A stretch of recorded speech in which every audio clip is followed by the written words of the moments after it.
Hi guys, I'm Roy at sa video ito, pag-uusapan po natin ang wood glue na water resistant. So, let's start. So, meron po tayong mga projects na hindi natin may iwasang mabasa. Katulad po ng mga outdoor furnitures, yung mga furnitures po natin na syempre gusto na nasa labas ng bahay natin. Isa pa po yung mga kitchen cabinets natin, yung mga under sink, yung mga cabinets po sa CR, syempre lagi po yan nababasa. So ayaw po natin na kapag nabasa po ito, syempre masisira, mawawala yung dikit. Meron po kasing mga wood glue na kapag po ito nabasa, nagre-reactivate, nagiging malapot po ulit sila. So ayaw po natin mangyari yun kasi pag po medyo maluwag na siya or medyo matagal-tagal na tapos nag-reactivate yung wood glue natin, mawawala po siya sa alignment. So ito po, lumabas po ang Pioneer Wood Glue na water resistant. So ito po yun.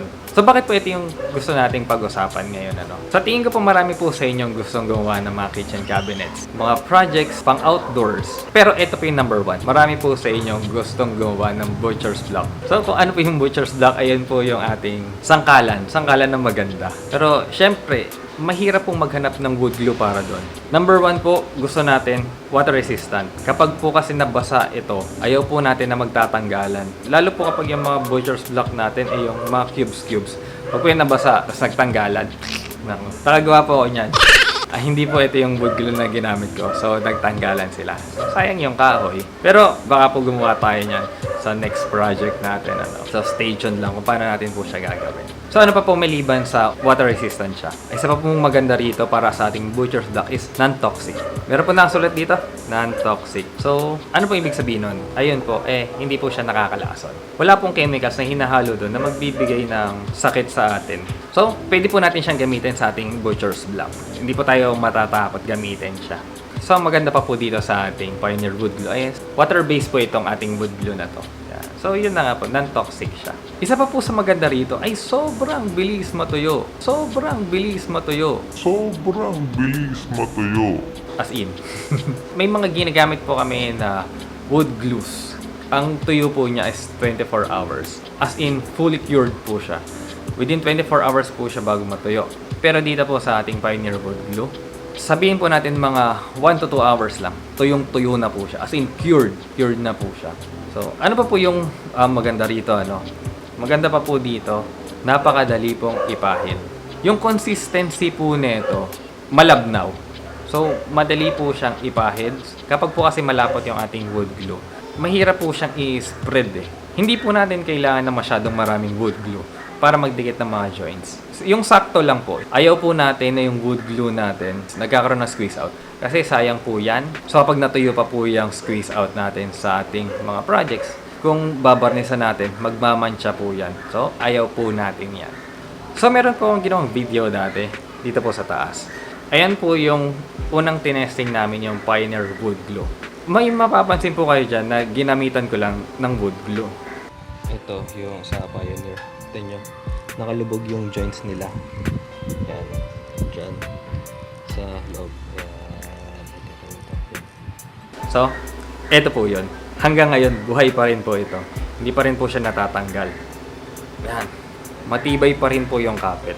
So, ito po yung ginagamit kong example sa aming woodworking workshop, na ang wood glue po ang nagpapatibay talaga ng joints ng ating mga projects. Ito po yun. Yung nasa video na po yan. Ito pa rin po yun. So, ano pa po yung maganda sa kanya? Ito po. Yung takip niya. So, ito pong ating Pioneer, I-squeeze lang po natin siya. Madali pong i-transfer. Madali po siyang ipahid. So, yung dito po may size po yan kung gaano karami yung wood glue na lumalabas dito sa tip. So, ano naman po yung ayaw natin dito sa ating Pioneer Wood Glue, Ang isa po sa ayaw namin dito talaga ay sobrang bilis matuyo. Meron po kasi kaming mga projects na alanganin. Kapag ginlue nyo, hindi kayo sure. Alam nyo, merong mga projects po na ganoon parang pag ginlue nyo na siya tapos tinignan nyo siya ng buo na nakaglue, parang may mali. Nagkamali kayo ng sukat, nagkamali kayo ng arrangement, yung mga ganyan. So, gusto po natin tanggalin. So, dito po sa Pioneer Wood Glue, sa sobrang bilis niya nga pong matuyo, mahirap po magkamali. So, siguro po, dapat within 1 to 2 hours kailangan. Ayun na, double check nyo na po lahat. Sa amin po, minsan nakalimutan namin. Ito pong si Pioneer, kapag po meron kaming pang heavy duty talaga na projects, si Pioneer po yung ginagamit namin. So, kung gusto din po namin na matuyo kagad yung aming mga projects or nagra-rush kami, ito po talaga Pioneer wood glue ang ginagamit namin. So kung kayo po ay isang DIY or hobbyist, sa tingin ko po maganda, ito po ang gamitin yung wood glue, ang Pioneer wood glue. Kasi kapag po mga hobbyist, kadalasan po yan mga weekend warriors eh. Saturday, Sunday lang po kayo kadalasan na nag-woodworking or twice a week. Kasi siguro po yun po yung off natin, ano. Minsan po, one day pa nga lang, ano. So gusto po natin mabilis matuyo yung ating mga wood glue. Gusto po natin siyang matapos agad. Ito pang may sasuggest ko sa inyo. Pioneer wood glue.